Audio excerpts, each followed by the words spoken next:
France is back, Edouard Philippe, the prime minister for Mr. Macron, said after the strong vote for the president's party, though he lamented the relatively light turnout. About 49% of the voting public cast ballots, according to the Interior Ministry.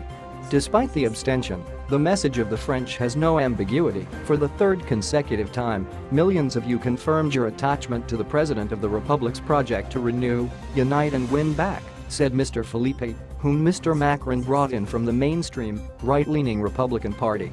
Those candidates garnering 50% or more of the votes in their districts will be declared the winners.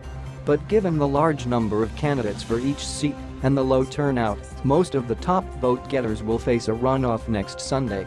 To claim a majority in parliament, candidates supporting Mr. Macron will need to win at least 289 seats. Failing that, he has formed an alliance with the centrist Democratic movement to help ensure a majority. However, as things now stand, it appears all but certain that the president will have a majority and potentially a large one.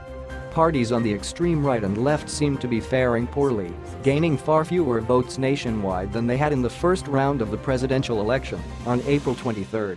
Returns showed that the National Front would take about 13.5% of the vote, while Jean-Luc Mélenchon's leftist France Unbowed party was expected to win just 11%. At the same time, the traditional parties on the left and the right have been weakened, with the socialists looking particularly feeble.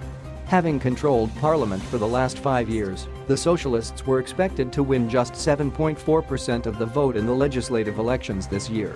The Republicans and their allies fared better, but with just shy of 22% of the vote, they were a distant second to Mr. Macron's party. Other parties' leaders blamed the historically low turnout for their poor showing and said it masked the depth of the divisions in France's political landscape. Today, 1 in every 2 French people voted, a record abstention rate not seen since 1958, said François Bayrou, a senior Republican official. This testifies to persistent fractures in French society. Mr. Bayrou suggested that voters were so enamored of Mr. Macron that they failed to scrutinize his program. The French need to know that En Marche